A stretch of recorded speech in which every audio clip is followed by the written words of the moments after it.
Mutiara Hikmah Official, menyingkap hikmah di balik sunnah. Salurkan donasi terbaik Anda untuk mendukung dakwah Mutiara Hikmah Official. Umroh akhir tahun plus daurah parenting Islami, sukses mendidik anak di zaman fitnah. Bersama Ustadz Hanan Yasir MA, Ustazah Imro'atul Azizah, 2 kali sholat Jumat. Kelas daurah parenting setiap hari. Konsultasikan dan daftarkan diri Anda sekarang juga.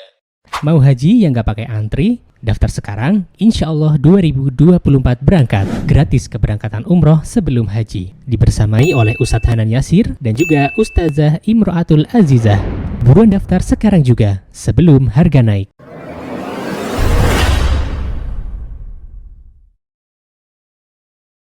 Baik ibu-ibu jamaah sekalian yang saya cintai karena Allah, hari ini insya Allah kita akan melanjutkan kembali kajian di hadis Arba'in An-Nawawiyah. Dan hari ini insya Allah kita akan membahas hadis yang ke-10.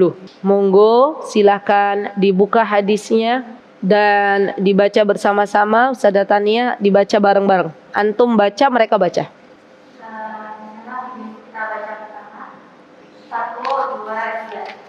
عن أبي هريرة رضي الله عنه قال قال رسول الله صلى الله عليه وسلم إن الله تعالى طيب لا يقبل إلا طيبا وإن الله أمر المؤمنين ما أمر به المرسلين فقال تعالى يا أيها الرسل كلوا من الطيبات واعملوا صالحا وقال تعالى يا أيها الذين آمنوا كلوا من طيبات ما رزقناكم ثم لترضون يطير السمر أشعث أغبر يمد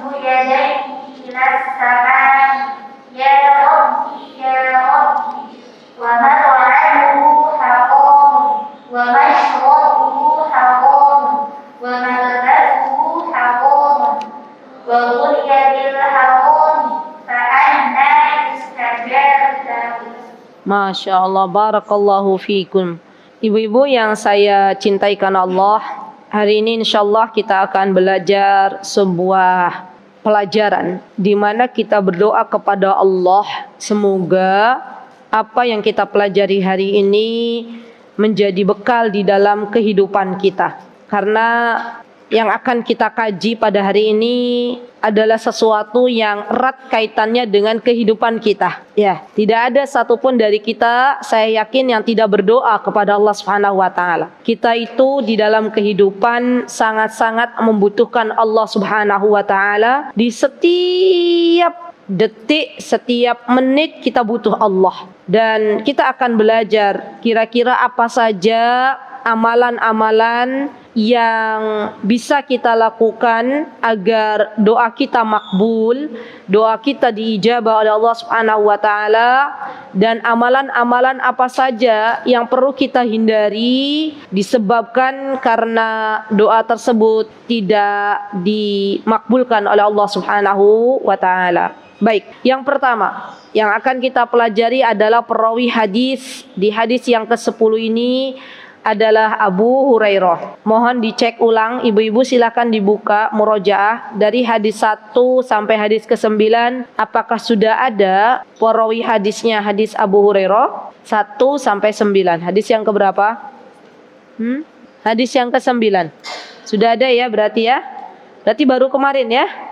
Baiklah. Siapa nama Abu Hurairah? Ayo ibu-ibu. Siapa nama Abu Hurairah? Kan baru pertemuan kemarin. Siapa? Alhamdulillah, Abdurrahman bin Sakhr. Masya Allah. Kapan Abu Hurairah masuk Islam? Iya ibu, kapan bu? Kemarin hadir pertemuan terakhir. pada tahun 7 Hijriah. Masya Allah. Dari manakah asalnya Abu Hurairah? Kata jamaah, ustazah nggak bilang-bilang kalau mau ada evaluasi. Ya kalau bilang-bilang nanti insya Allah nanti setiap sebelum kita kajian baru ada evaluasi sebentar lah ya. Sedikit untuk murojaah. Dari manakah asalnya Abu Hurairah ibu-ibu? Yaman. Dari kabilah apa namanya? Kabilah Daus. Masya Allah. Apa yang pernah dilakukan oleh Rasulullah SAW kepada Abu Hurairah? Doa apa yang langsung Allah ijabah? Abu Hurairah didoakan apa oleh Rasulullah SAW? Atau Abu Hurairah meminta doa apa kepada Rasulullah SAW sehingga Rasulullah SAW mendoakannya kemudian diijabah? Dari orang muslim menjadi muslim. Ibunya, Masya Allah, betul ibu. Jadi ibunya agar Allah berikan hidayah untuk ibunya. Masya Allah. Abu Hurairah, beliau tinggal di mana? Di Serambi Masjid. Maka dinamakan dengan Ahlus Suffah. Wah, Masya Allah, pintar-pintar semuanya. Masya Allah. Ibu-ibu, teman-teman, sejatinya ketika kita datang ke majelis ilmu, bukan hanya pahala yang insya Allah kita dapatkan semuanya, didekatkan oleh Allah ke dalam surganya, juga kita sedang mencoba untuk berpikir ulang, dan itu bagian untuk ikhtiar agar kita tidak diberikan kepikunan oleh Allah Subhanahu wa taala. Baik, sampun, alhamdulillah evaluasinya. Semuanya pintar-pintar. Masya Allah. Barakallahu fikunna jami'an. Baik, dari Abu Hurairah radhiyallahu anhu qala Rasulullah sallallahu alaihi wasallam, Rasulullah sallallahu alaihi wasallam bersabda, ayyuhan nas. Siapa ini yang dipanggil? Wahai manusia. Berarti yang dipanggil manusia saja, nggak ada jin di sini. Ya. Berarti kalau yang dipanggil manusia kita, semua adalah manusia.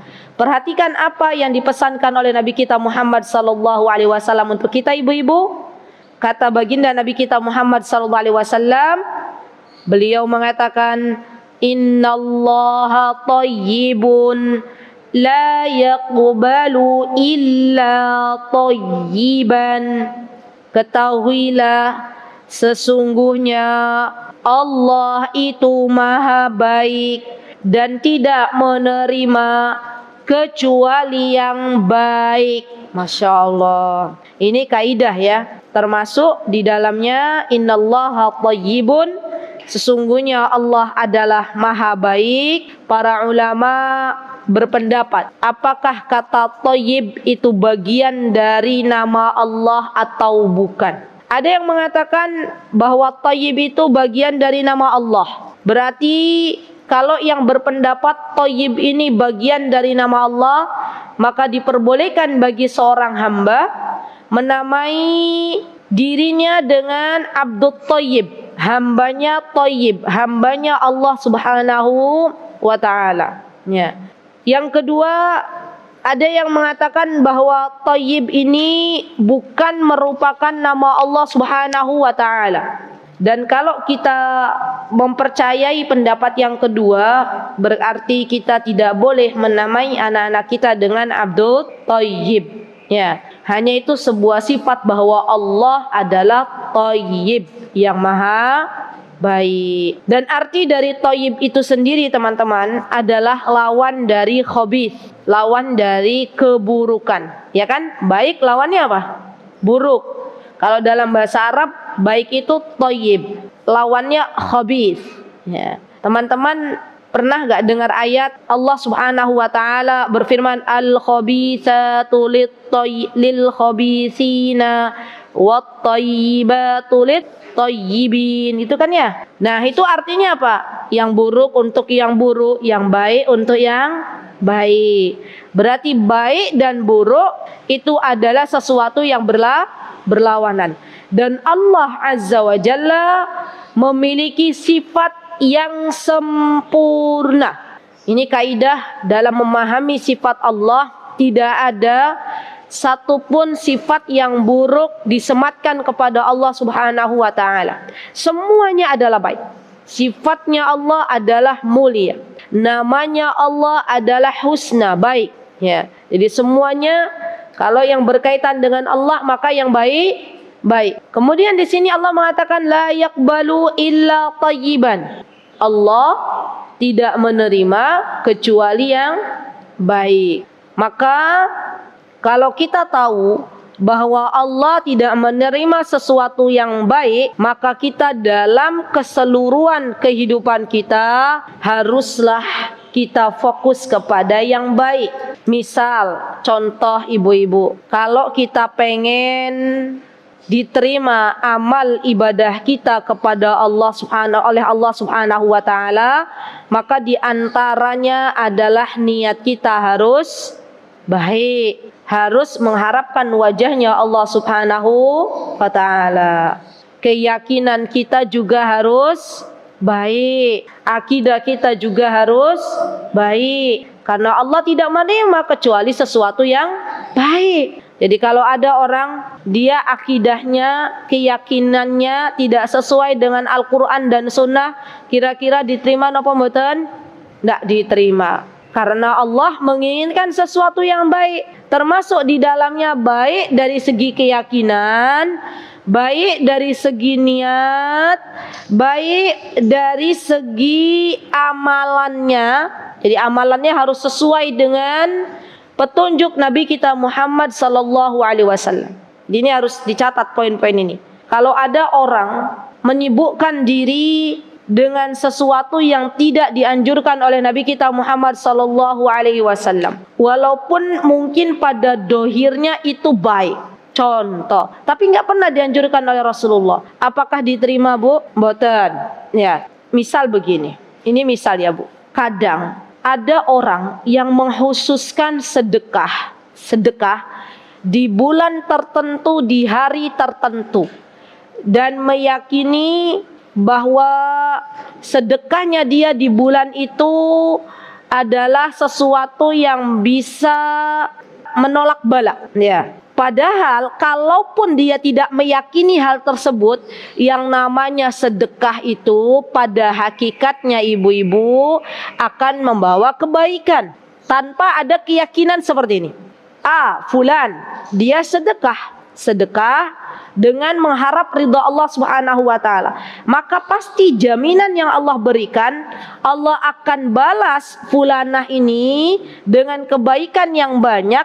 Allah akan angkat penyakitnya karena memang ada dalilnya, tadawu bis sadaqah. Ya, berobatlah dengan sedekah, ada dalilnya. Yang satu lagi, dia bersedekah dengan keyakinan, sedekahnya harus di bulan ini, sedekahnya harus di bulan ini, dan itu memiliki keyakinan akan dilipat gandakan sekian ribu misalnya. Maka yang A diterima sedekahnya oleh Allah, yang B tidak diterima karena dia memiliki keyakinan yang lain, dan keyakinan ini erat kaitannya dengan amal ibadah seseorang. Subhanallah. Jadi balik lagi ibu-ibu, kalau kita pengen diterima amal ibadah kita, maka iringilah dengan ilmu. Iringilah dengan apa ibu-ibu? Ilmu. Eman, kita hidup di dunia hanya sebentar. Kalau kita melakukan sesuatu tidak ada panduan hukumnya dari Nabi kita Muhammad sallallahu alaihi wasallam, maka amalannya sia-sia. Amalannya tertolak di hadapan Allah Subhanahu wa taala, walaupun itu zahirnya adalah baik. Ya Masya Allah. Dan ini pembeda antara orang yang berilmu dan orang yang tidak berilmu. Masya Allah. Atau contoh misalnya, ketika kita berkata, maka kata-kata yang akan Allah terima adalah kata-kata yang baik. Kata-kata yang buruk tidak akan Allah terima, karena Allah sendiri yang memberikan kepada kita di dalam Al-Quranul Karim sebuah penjelasan. Apa kata Allah Subhanahu wa taala? Ilaihi yas'adul kalimut thayyibu wal 'amalus shalihu yarfa'uh. Kata Allah, kalimat yang baik itu ibu-ibu, dia akan naik ke atas langit. Subhanallah. Dan diterima di sisi Allah Subhanahu wa taala. Kalimat yang baik itu adalah sedekah. Jadi sedekah itu bukan hanya bentuknya materi, tapi ketika kita berucap kata-kata yang baik, ketika kita menasehati seseorang dengan kata-kata yang baik, itu semuanya adalah bagian dari sedekah. Ya, Masya Allah. Dan mengucapkan kata-kata yang baik ini butuh latihan. Ada kalanya orang kalau terbiasa mengucapkan kata-kata yang buruk, maka itu akan menjadi kebiasaan di dalam ucapannya. Apalagi kita seorang ibu, hati-hati dalam berucap. Apa yang kita ucapkan didengar oleh anak-anak kita. Suami kita pun demikian, ya. Kalau kita dengar suami kita ucapannya kasar, ucapannya tidak baik, maka kita sebagai istri wajib untuk mengingatkan. Ya, atau panggilnya siapa? Beb gitu ya. Contoh, ayolah kata-katanya dirubah, ya. Mungkin dulu sebelum menikah dengan suka berucap kata-kata yang tidak baik. Sekarang sudah jadi ayah bagi anak-anak, kata-katanya mulai diolah lagi. Kenapa ibu-ibu? Karena subhanallah anak itu peniru ulung. Saya pernah baca kisah, tapi kisahnya berbahasa Arab. Kisah teladan orang tua. Ya. Dalam kitab itu disebutkan kisah nyata. Ada seorang ayah, dia masuk ke parkiran mobil yang di tempat pembelanjaan umum. Tiba-tiba ketika dia mau masuk parkiran mobil itu ada yang nyerobot. Nah, ayah ini itu bahasa Arab tapi kisahnya. Akhirnya ayahnya ini, si laki-laki ini berbicara sesuatu yang buruk, tapi spontan gitu loh, yang nyerobot itu. Dan itu sudah berjalan seperti biasa. Sampailah mereka, ya anak, ayah dan istrinya itu ke sebuah tempat perbelanjaan, dan ketika di tempat perbelanjaan itu anaknya itu nyeletuk kata-kata yang barusan didengar oleh ayahnya, diucapkan oleh ayahnya. Ayahnya kaget, nggak boleh bilang kayak gitu. Kan tadi ayah yang bilang ya. Subhanallah. Dari situ kata di buku itu akhirnya saya bertaubat katanya ya, Masya Allah. Lihat, yang namanya anak itu akan meniru apa yang diucapkan oleh ibunya, apa yang diucapkan oleh ayahnya. Maka hati-hati, jangan sampai kita justru mengajarkan sesuatu yang tidak baik bagi anak-anak kita, karena itu akan menjadi dosa jariah. Ya, subhanallah. Bu, ketika kita itu diberikan amanah seorang anak oleh Allah, maka saatnya kita berubah. Dari mulai mengolah kata yang baik, dari mulai berbuat sesuatu yang baik. Karena kalau kita tidak berubah, maka itu akan menjadi dosa jariah.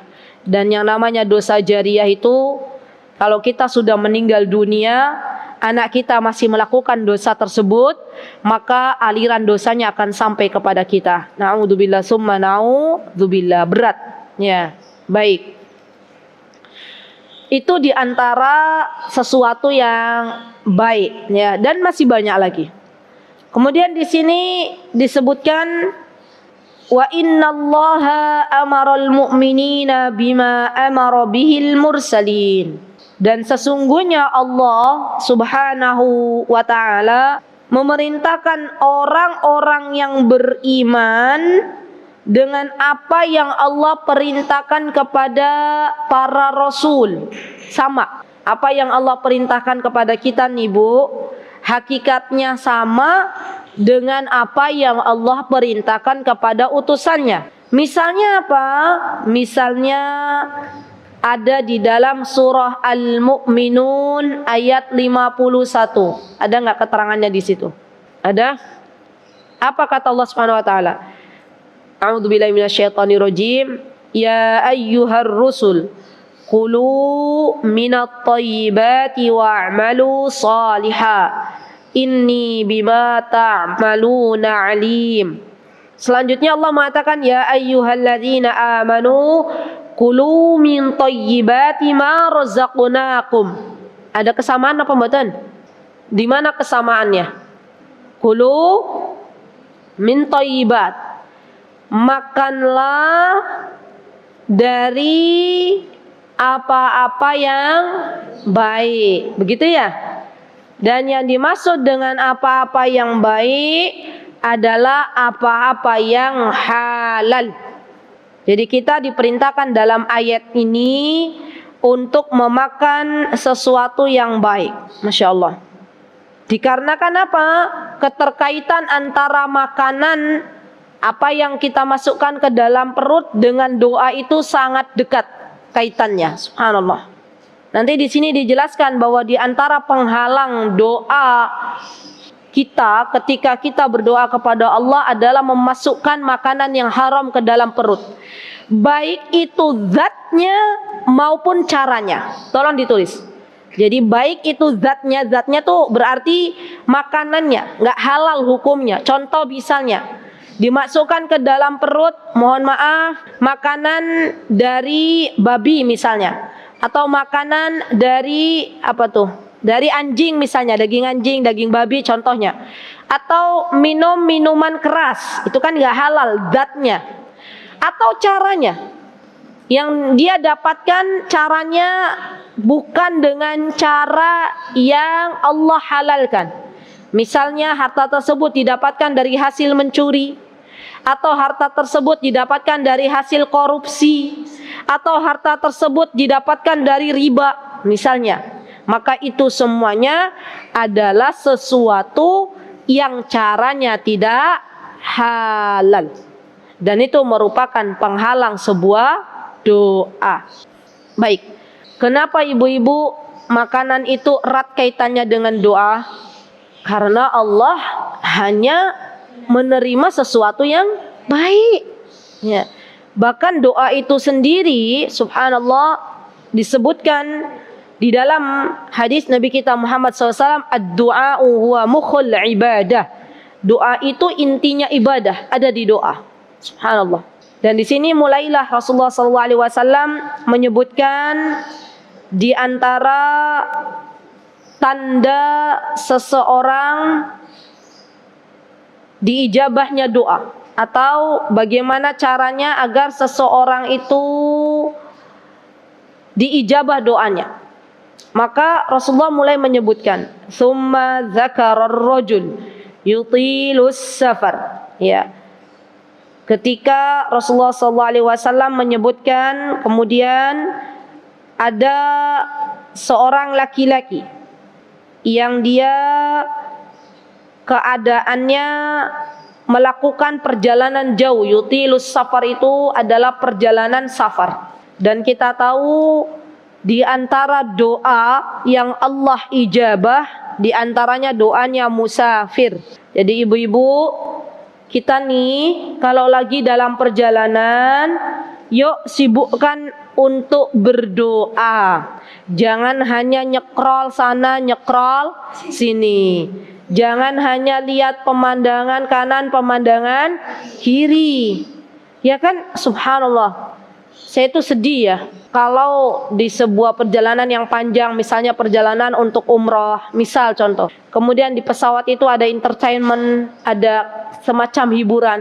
Dan hampir saya lihat ya, saya tengok kanan, saya tengok kiri. Jamaah umroh tuh rata-rata di perjalanan itu menghabiskan waktu untuk nonton apa yang ada di layar depan kursinya. Kan biasanya kalau di pesawat kan ada ya ibu-ibu ya, ada TV kecil tuh bisa dibuka-buka. Ya, itu biasanya memang sengaja di situ ada banyak sekali hiburan. Ya, subhanallah, dipasang sengaja. Dan orang beriman, kita nih harusnya sadar bahwa kita tuh akan melakukan sebuah ibadah yang sangat agung, di antaranya perjalanan umroh. Maka jangan dikotori sebelum kita melakukan aktivitas umrohnya, jangan dikotori dengan dosa dulu, dengan maksiat dulu. Namun saya juga pernah melihat ada seorang dari warga Saudi, ketika kami pulang dari Jeddah itu, selama perjalanan ibu-ibu, subhanallah, yang beliau lakukan apa? Yang beliau lakukan baca mushaf, yang baca Al-Quran. Waktu itu kami pakai pesawat Saudi ya, saya masih ingat. Dan di pesawat Saudi itu ada semacam musola. Saya waktu itu masuk ke musola, saya lihat bapak itu lagi berdoa. Ya, masya Allah, ada orang-orang seperti ini. Tinggal kita pilih. Besok saya doakan ya ibu-ibu, semoga jamaah yang hadir Allah mudahkan untuk bisa mengunjungi Baitullah. Semoga Allah mudahkan untuk umrah, untuk haji. Nanti kalau pas Allah mudahkan, ingat pesan saya. Ya, ingat pesan saya, jangan sampai dihabiskan waktunya 9 jam perjalanan hanya untuk melihat hiburan-hiburan yang memang sengaja dipasang oleh pihak maskapai. Ya, bawa bekal dari rumah. Kira-kira saya nih dalam perjalanan mau ngapain?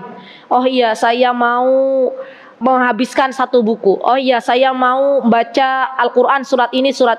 Misalnya, oh iya saya mau baca Al-Quran 3 juz. Oh iya saya mau, kalau yang ibu-ibu biasanya bawa anak-anak kecil, bawa buku-buku bacaan. Saya biasa begitu, kalau bawa anak-anak di perjalanan jauh itu, biasanya saya bawa bukunya banyak gitu, perintilan kecil-kecil, entah mainan, entah apa, yang penting nggak bosen gitu ya. Nah, itu harus dibawa. Jadi jangan sampai perjalanan tuh dihabiskan untuk hal-hal yang sia-sia. Ada juga yang tidur, ada juga yang nggak bisa tidur. Ya. Jadi subhanallah, perjalanan yang memakan waktu yang lama itu seharusnya kita gunakan untuk sebaik-baiknya. Ada juga subhanallah, seorang hamba Allah dalam satu perjalanan pesawat itu bisa bikin buku.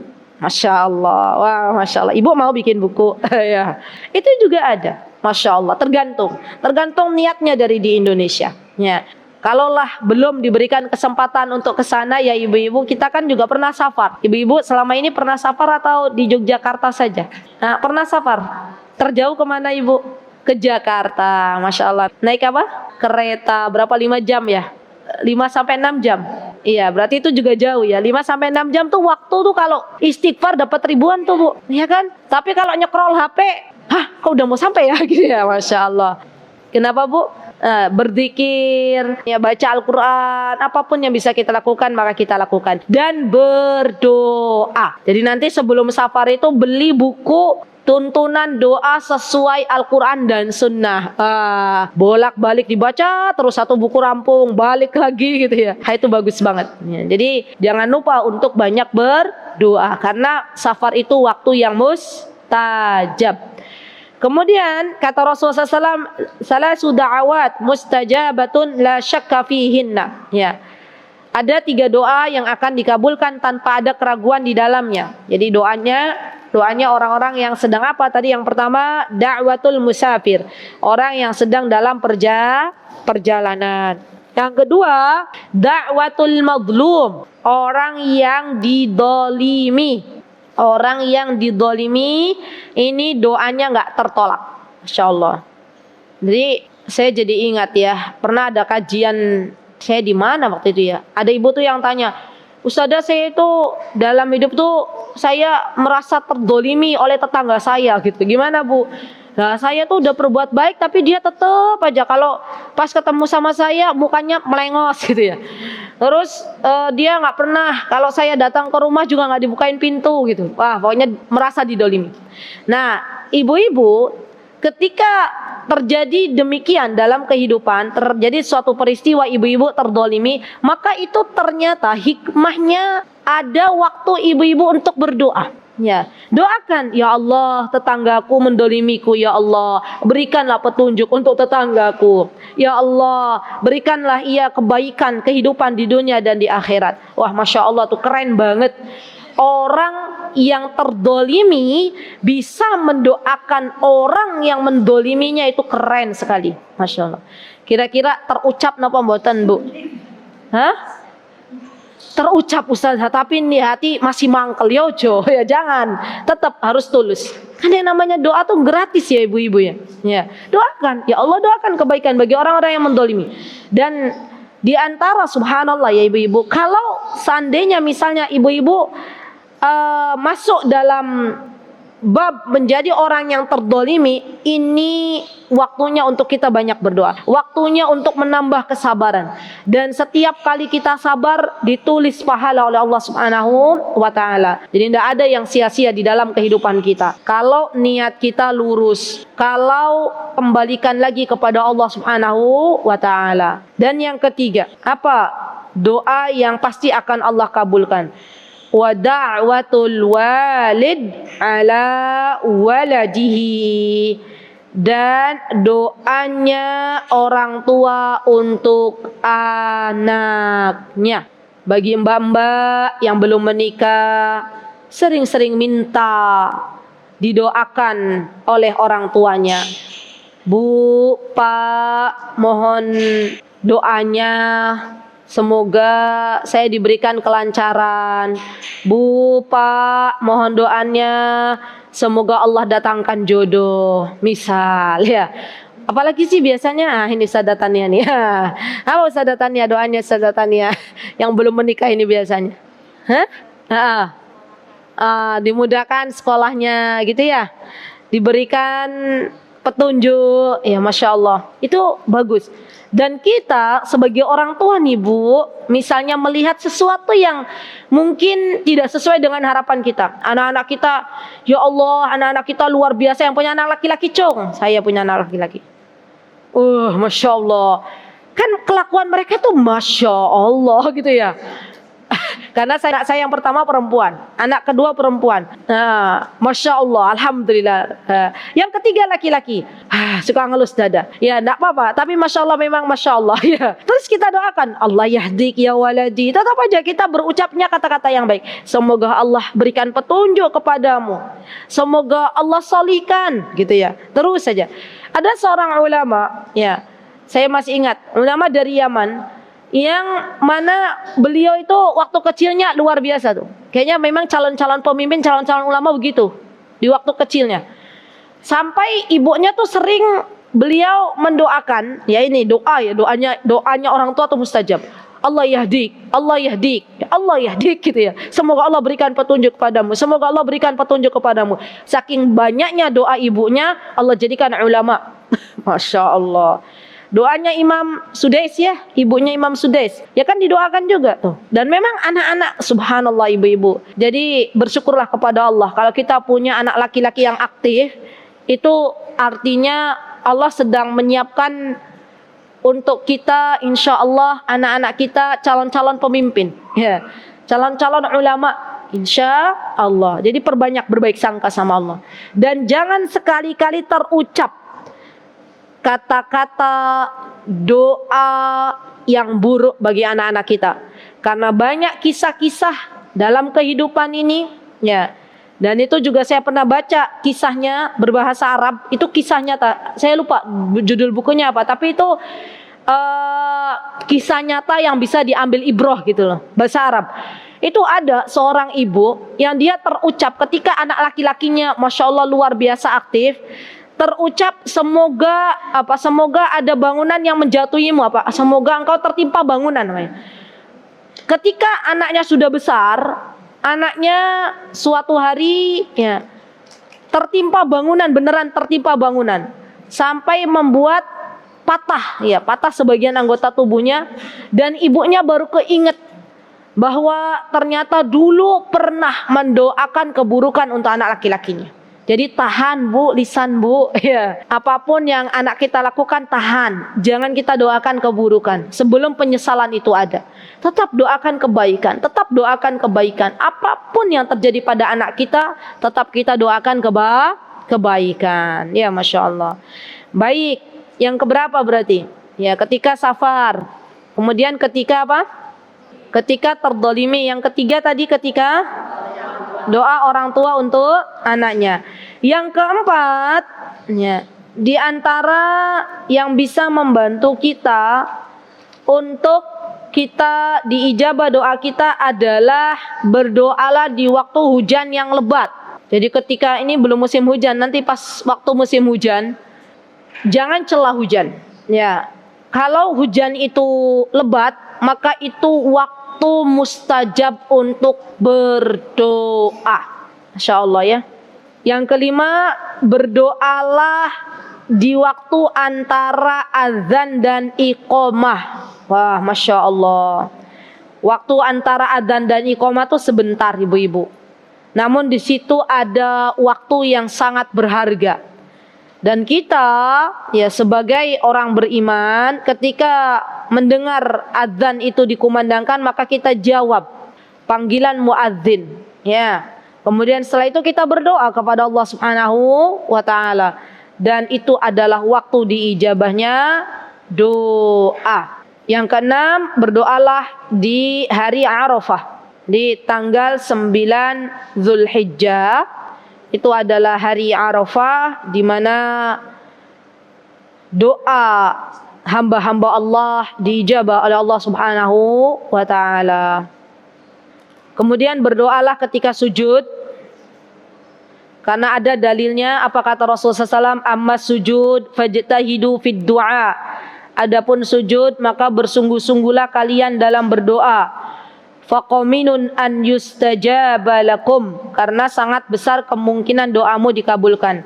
Hanya mohon diperhatikan ketika sujud, jika bisa doa kita jangan dari Al-Quran, karena sebagian ulama mengatakan kita tidak boleh membaca Al-Quran di waktu sujud, ya. Jadi doanya diambil dari doa-doa yang bersumber dari hadis Nabi kita Muhammad SAW, dan itu banyak, ya. Jadi kalau kita mau berdoa ya sumbernya dari Al-Quran. Misalnya kita doa Rabbana hablana min azwajina atau Rabbana la tuzigh qulubana, misal contohnya. Maka itu bisa kita baca sebelum salam. Setelah kita baca doa meminta perlindungan 4, ya, kemudian kita baca doa. Itu boleh. Ya, Masya Allah. Baik, yang keberapa ibu-ibu? Yang ke-8. Yang ke-8, sekarang ke-8 ya. Ketika berdoa maka tengadahkanlah tangan ke langit. Karena di sini Rasulullah SAW menyebutkan dalam hadis ini bahwa laki-laki ini dia menengadahkan tangan ke langit, yamuddu yadaihi ila samai. Ya. Jadi ketika kita berdoa maka angkat kedua tangan kita ke atas langit, dan itu merupakan adab dalam berdoa. Rasulullah SAW juga pernah menyebutkan di dalam hadis lain, apa kata Rasulullah SAW? Innallaha ta'ala hayyinun karimun. Allah Azza wa Jalla itu adalah zat yang malu dan mulia. Yastahi min abdihi idza rafa'a yadayhi ilaihi. Allah itu malu kalau ada sampai hamba Allah yang mengangkat tangan meminta kepada Allah Subhanahu wa taala an yarudduhuma sifron, namun Allah tidak memberikan apa-apa. Ya Masya Allah ya, Allah tuh zat yang maha baik. Apapun yang kita pinta ibu-ibu, pasti Allah akan berikan yang terbaik. Jadi jangan pernah berburuk sangka kepada Allah. Kalaulah ada doa kita belum diijabah sekarang, berarti Allah maha tahu kapan doa itu Allah ijabah, dan itu keadaannya yang terbaik. Ya. Karena Allah tahu kalau sekarang diijabah, maka kita semakin jauh dari Allah. Ya, itu harus punya mindset seperti itu.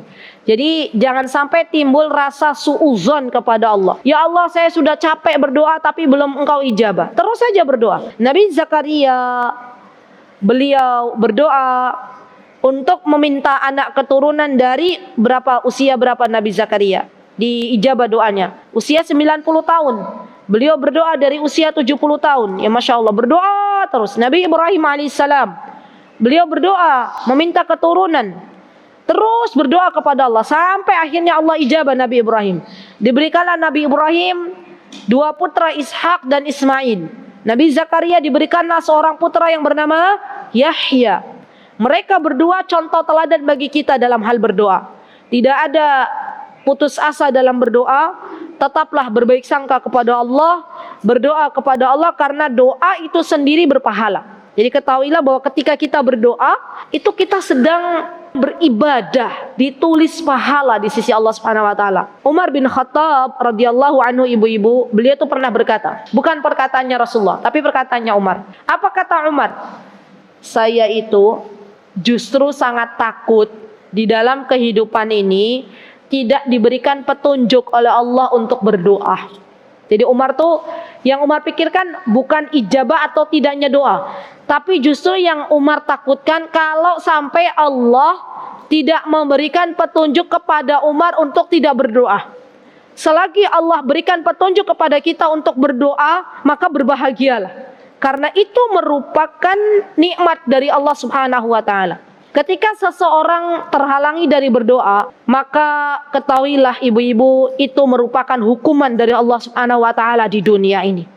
Jadi ada kalanya orang terhalangi dari beramal soleh, termasuk di dalamnya untuk berdoa, termasuk di dalamnya untuk salat, termasuk di dalamnya untuk baca Al-Quran, termasuk di dalamnya untuk bermajlis ilmu. Maka itu bagian dari efek ketika seorang hamba melakukan maksiat. Ya, di antara hukumannya terhalangi dari berbuat amal saleh. Baik, yang keberapa ibu-ibu? 9. Sekarang ke 9. Ya, sekarang ke 10. Sekarang ke 9. Baiklah, satu lagi ya. Yang ke 9. bertawassul dengan rububiyahnya Allah Subhanahu wa taala. Jadi di sini orang ini kan bilang, ya Rabbi, ya Rabbi, ya Rabbi, ya Rabbi. Ini dia sedang bertawassul dengan rububiyahnya Allah. Rabb itu adalah nama Allah Subhanahu wa taala, Rabbi yang Maha memelihara, ya. Jadi dia bertawassul dengan rububiyahnya Allah Subhanahu wa taala. Dan juga masih di poin yang ke-9 ibu-ibu, bolehnya kita dalam berdoa bertawassul dengan nama-nama Allah yang indah. Ya. Ibu-ibu mau dapat rizki, minta rizki kepada Allah, maka tawassul dengan nama Allah Razzaq. Ya Razzaq urzuqni. Wahai zat yang memberikan, atau wahai zat yang memberi rizki, berikanlah rizki kepadaku. Ya Syafi ishfi'ni. Kalau lagi sakit, minta sama Allah. Ya Allahumma rabban nas adhibil ba'sa anta syafi la shifaan illa shifauka shifaan la yughadiru saqama. Itu kita sedang meminta kepada Allah, berdoa dengan nama-nama Allah yang indah. Baiklah, berarti yang keberapa itu ibu-ibu? Yang ke-9. Cukuplah insyaallah. Silakan nanti diamalkan ya. Ya nanti banyak-banyak, kalau nggak diamalkan sami mawon. Ya, diamalkan dulu. Baik. Kalau tadi di antara amalan atau waktu yang bisa kita lakukan untuk berdoa, sekarang yang akan kita pelajari adalah apa-apa saja yang membuat doa kita tertolak di hadapan Allah Subhanahu wa taala. Yang pertama, di antara doa atau amalan yang Allah akan tolak, tidak diterima oleh Allah Subhanahu wa taala, ya kan, karena namanya salat itu juga doa ya, artinya ya. Di antaranya adalah barang siapa yang dia mendatangi dukun. Jadi mendatangi dukun itu termasuk di antara amalan yang tertolak doanya. Ya, kenapa? Karena Rasulullah SAW mengatakan man ata arrafan. Barang siapa yang mendatangi dukun atau peramal, atau mungkin ada orang bilang orang pinter, apalah ya, paranormal, ya boleh. Subhanallah. Di Indonesia ini, masya Allah, dukun disebut orang pintar. Ya. Orang tua. Orang tua, Bu. Apalah itu sebutannya, kalau itu dukun maka tetaplah dukun ya. Subhanallah. Orang tua gitu ya. Itu hati-hati ibu-ibu. Hati-hati. Karena memang subhanallah di negara kita yang tercinta ini terlalu banyak klenak-klenik. Iya. Iya. Ya, padahal ancamannya berat loh. Apa kata Rasulullah SAW? Man ata'arrafan, barang siapa yang mendatangi dukun, fasa'alahu, dan meminta kepadanya. Ya, meminta apalah, meminta dagangannya dilariskan, meminta dicepatkan jodohnya, meminta apalagi biasanya ibu kalau orang yang apa Bu? Pas mau mantu, minta keselamatan, mau ujian, pensilnya dicelup-celup biar dilancarkan, misalnya ya. Semuanya yang diminta kepada dukun, kemudian dia menggunakannya, mempercayainya, lam tuqbal salatun arba'ina laila. Maka salatnya dia, termasuk doanya di dalamnya, dia tidak diterima di hadapan Allah Subhanahu wa taala selama 40 hari berturut-turut. Masya Allah, ngeri ya Bu. Orang kalau sholatnya nggak diterima terus, apalagi yang akan kita andalkan? 40 hari loh, bukan 1-2 hari, 40 hari. La haula wala quwata illa billah. Jadi hati-hati. Dan ketahuilah bahwa yang namanya menduakan Allah, berarti kan itu kan menduakan Allah. Paham kalau Allah yang memberi, kenapa minta ke yang lain?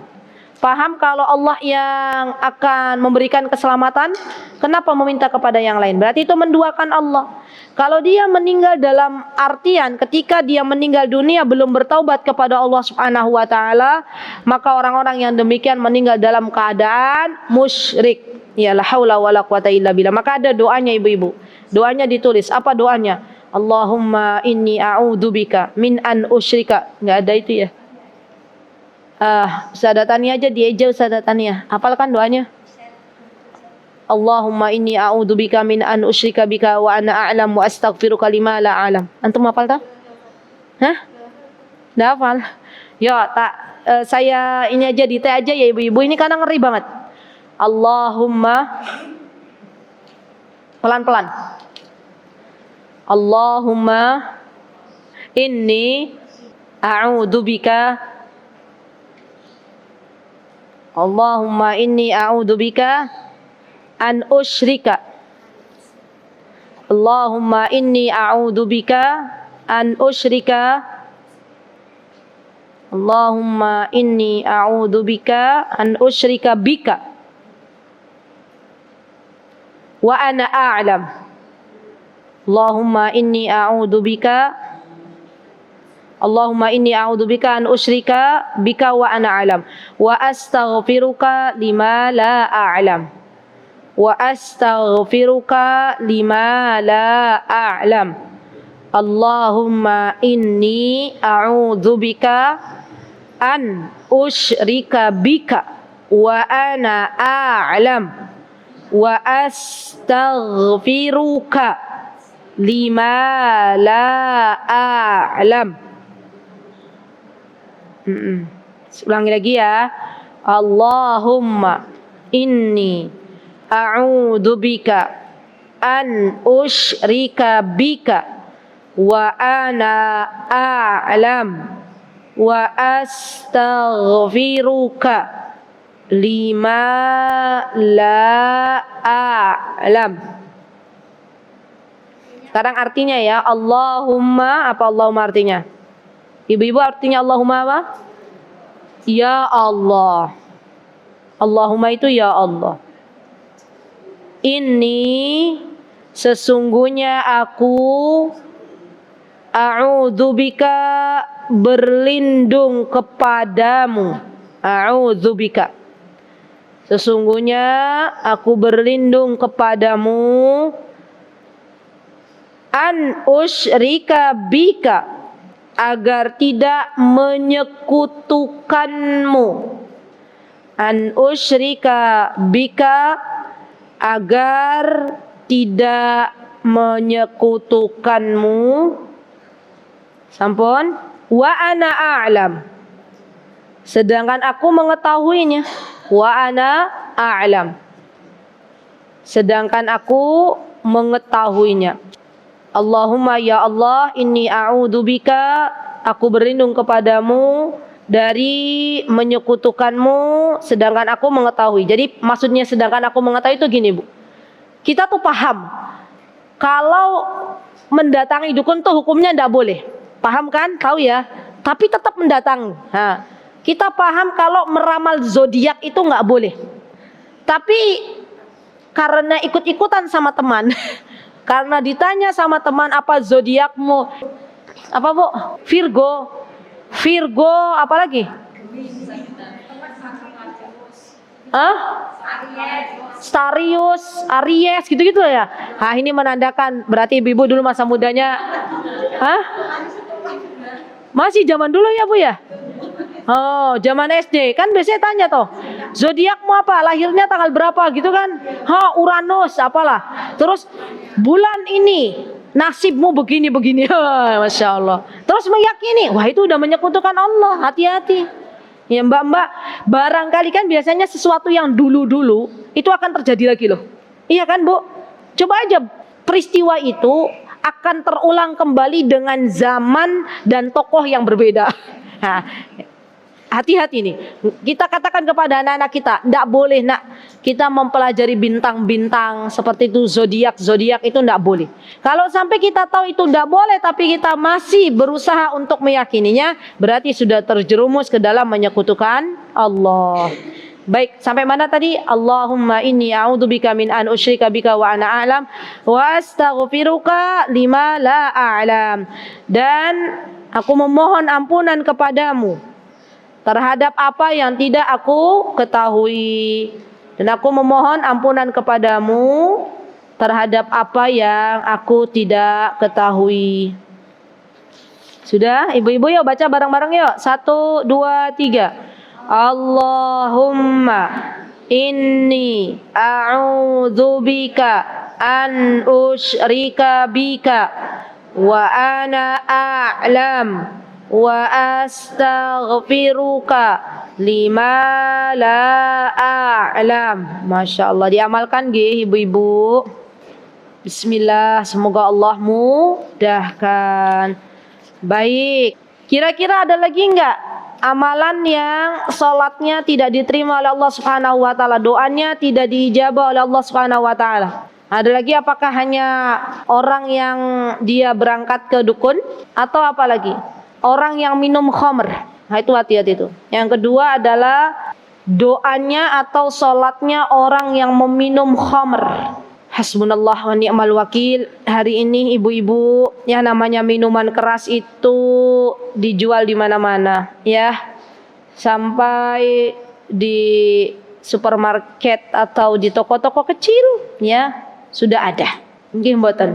Kata ibu di online, ibu ini udah sepuh tapi update ini.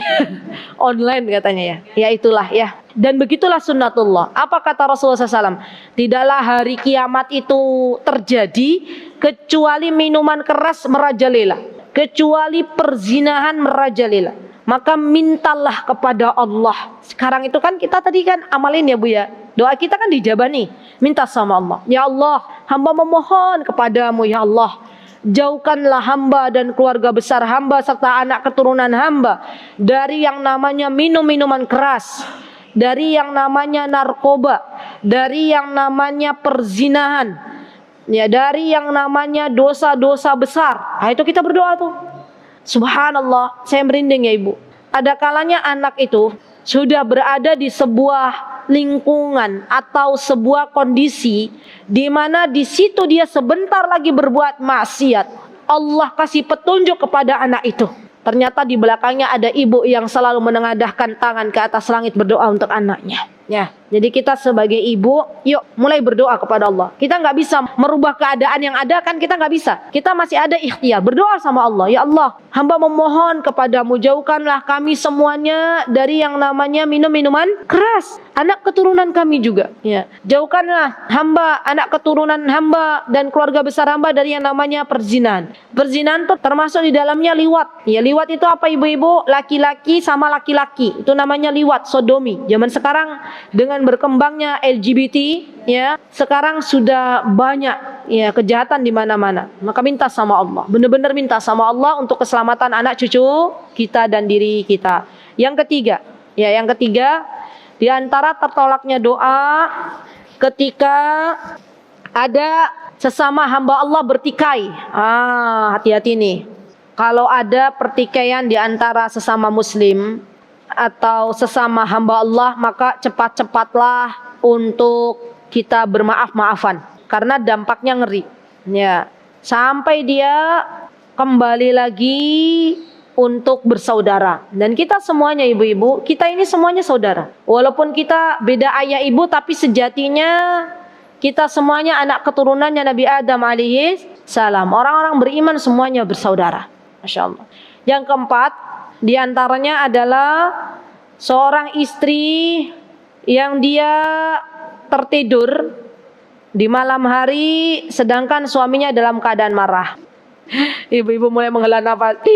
Karena apa? Karena kadang ada istri itu yang dia lagi marahan sama suaminya, bukannya pegang tangan suaminya sebelum tidur meminta maaf, tapi justru singkur-singkuran tidurnya. Apa tuh namanya tuh?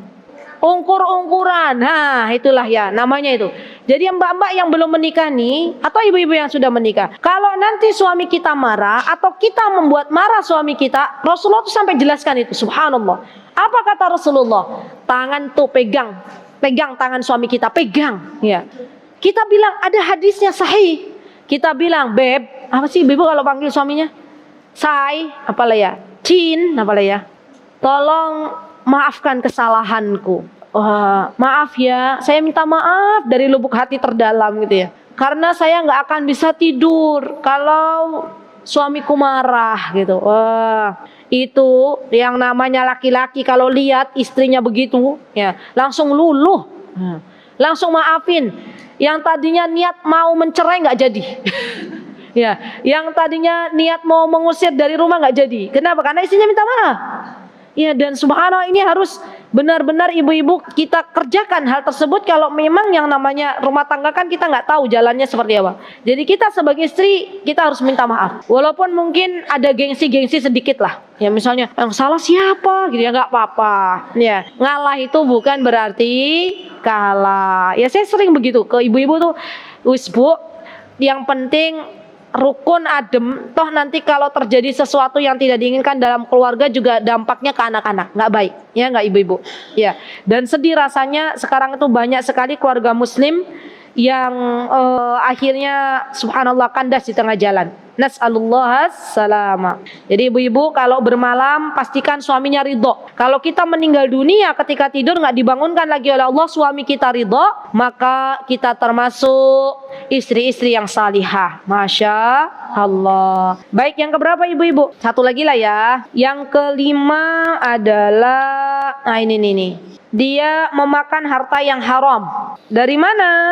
Dari hadis ini. Disebutkan oleh Rasulullah SAW ketika laki-laki ini dia berdoa menengadahkan tangan ke atas langit, tapi yang dimakan olehnya sesuatu yang haram, yang diminum olehnya sesuatu yang haram, yang dipakai olehnya sesuatu yang haram, wa ghudiya bil harami fa anna yustajabu lidzalik, dan dia tumbuh dengan sesuatu yang haram, ghudiya itu diberikan makanan dari sesuatu yang haram, maka bagaimana Allah mau mengijabah doanya? Hati-hati, hati-hati. Ya, apa yang masuk dalam tubuh pastikan itu halal. Apa yang kita pakai pastikan itu halal. Karena kalau yang dipakai bukan sesuatu yang halal itu menjadi penghalang bagi terijabahnya sebuah doa. Kalau yang dimakan bukan sesuatu yang halal, maka itu juga termasuk di antara penghalang-penghalang doa. Satu lagi saya ajarkan doa. Sudah belum doanya? Allahumma kfina bihalalika an haramik. Pernah saya ajarkan itu belum? Ya Allahumma kfina. Ini biar kita tuh yang dikasih sama Allah yang halal-halal aja. Allah, tulisannya ikfina. Kalau mau nulis bahasa Arab ada alifnya, tapi alifnya tuh nggak kebaca.